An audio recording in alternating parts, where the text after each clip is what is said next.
So guys, I am now at this restaurant and I'm literally just like having lunch to myself in Brazil still. And this is just gonna be like a thought dump at this point. So you guys know I'm on this trip with other people, but because I've been to the country before, I have done some of the things that they wanted to do today, and because today is New Year's Eve, it's just going to be like a really, really packed day. Um, there's a lot of things that they are trying to cram into like only like 3 or 4 days of being here, and it just, you guys, I'm not gonna lie, it was just sounding so exhausting because they like wanted to do the Christ Redeemer, and then they wanted to go to the Sugarloaf Mountain, and then they also wanted to go to the Botanical Gardens, and it's just so much to do in one day. And they still want to go to the beach. I've already not been directly to the beach, but um, I've been walking. Like I did like this long walk from like um, almost South Colorado, like in between South Colorado and Leblon, and down to Copacabana. So I already like got my steps in. I'm chilling now, and I'm waiting for one of the girls to text me because she still wants to go to the beach. And later tonight, we're going to be going to the beach, and then we're supposed to also go to a party. And like, guys, I don't know. Like, I feel like I never want to be that party pooper type of person, but I just feel like there's just certain stuff that you just don't want to do because it's just draining. You know what I mean? Um, I think that's one of the perks of solo travel, because when you're solo traveling, you don't really have to worry about anyone else, or like you can meet people and you can decide, okay, do I want to meet up with these people later or do I not? But you're not really obligated to be on their schedule, if that makes sense. You're not obligated to be on any kind of specific set schedule. So I think that's one of like the annoying things about going with a bunch of people, is that if you wake up and you're like, I don't really feel like doing it, you kind of can look like the bad guy or like not a team player, which sucks. But at the same time, it's like, I don't know.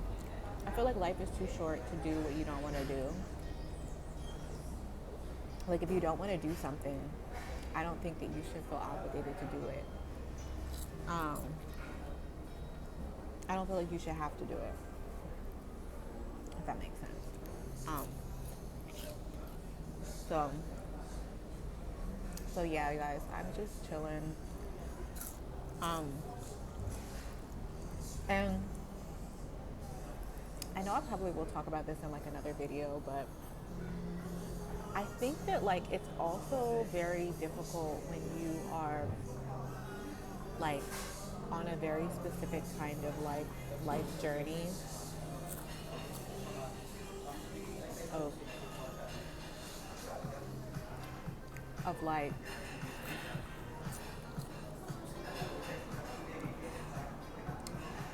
I don't know how to say, like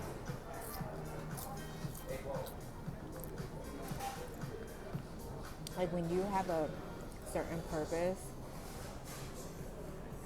in life that you know that isn't in alignment with like the average person, like the average woman friend that I may have, especially like at this stage in my age in life, they're going to be very focused on,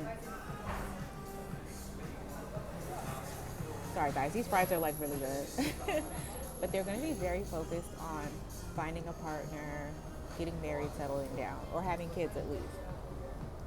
And I think when that's just not your focus, or you just don't really care about that, it's hard. Like, it's hard to connect with people because every interaction with anyone of the opposite gender is going to be a really big deal to them.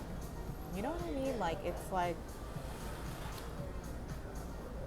you can be in a restaurant and the waiter could wink at you. And they're going to be like, oh my God, like, did you see that? Oh my God, he just looked at you.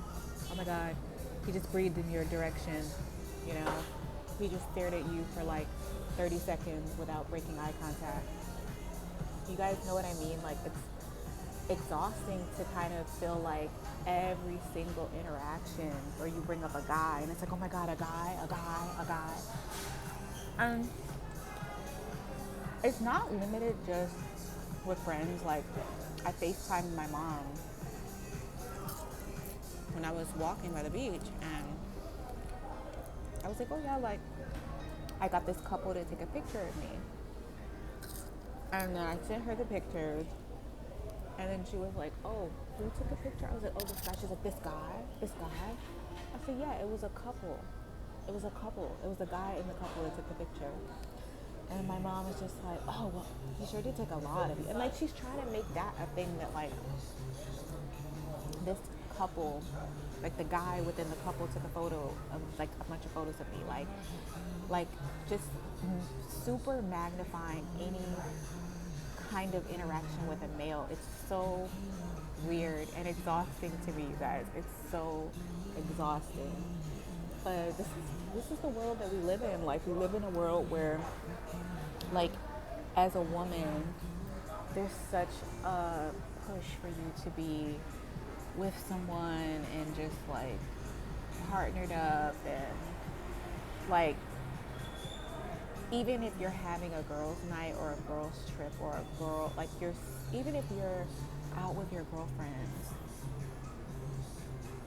if they're all on that same wavelength of like being overly focused on like finding someone, or being in that headspace of like really being desperate to find someone, then yeah, they're like magnifying. They're even within the concept of like, oh, it's a girls' trip. They're constantly like, oh my God, like looking around, like, oh, he's cute. Oh, what about him? And like, it's very draining. And it's something that I always deal with, but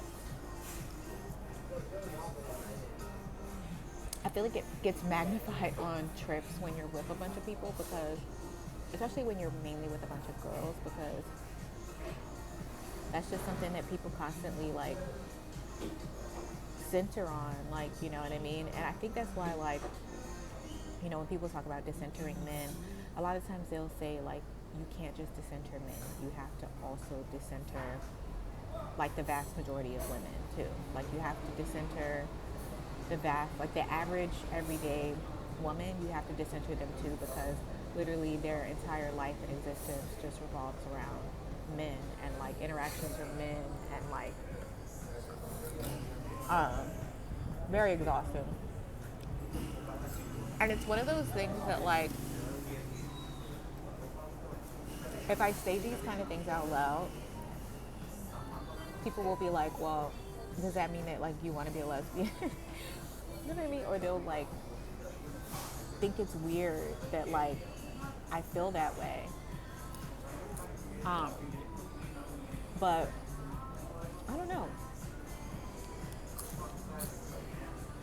Or they'll feel like, oh, did you just have a really bad experience? And truth be told, I've not had a ton of bad experiences with men. Like, not as bad as other people I know that are still very, very centered, like men-centered, like haven't had that many bad experiences compared to other people I know that are still very focused on settling down and finding someone. So my overall experiences in life dating with men hasn't been bad, but I just don't really care. Like, they're just not the center of my life. And I just don't really care about them or to like talk about them. Like, I can have a deep conversation about someone and their own personal relationship, but like, as far as like caring if like some guy is looking at me, or caring if a guy's going to try to talk to me, or caring if, you know, when's the next time I'm going to settle down, or when's the next time I'm going to get, like, I don't think about that kind of thing, you know? So, but we'll see. We'll see. I'm going to be spending the last 2 days here in a hotel because the friends that I'm with are actually going to go to a different part of Brazil after New Year's. So once, like after tomorrow, I will be totally on my own. And I'm just going to be going to like a regular hotel, which I'm actually looking forward to because the Airbnb that we're staying at is kind of like whatever. But the hotel should be nicer. So I'm going to be staying at 2 different hotels. And yeah, I'm kind of just looking forward to just like luxuriating and like waking up when I want and just kind of doing whatever I want.